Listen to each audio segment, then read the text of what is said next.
How to calculate number of days between two given dates.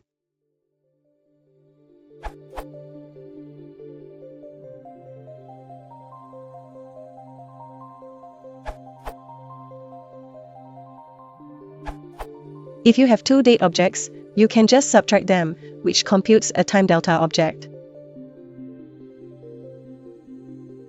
The relevant section of the docs. This URL. See this answer for another example.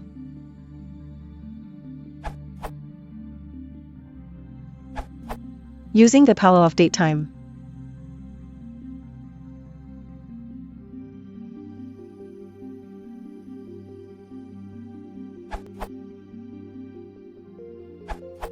Days until Christmas. More arithmetic here.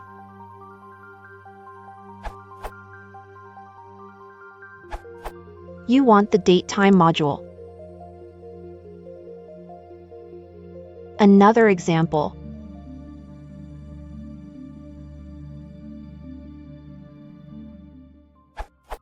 As pointed out here.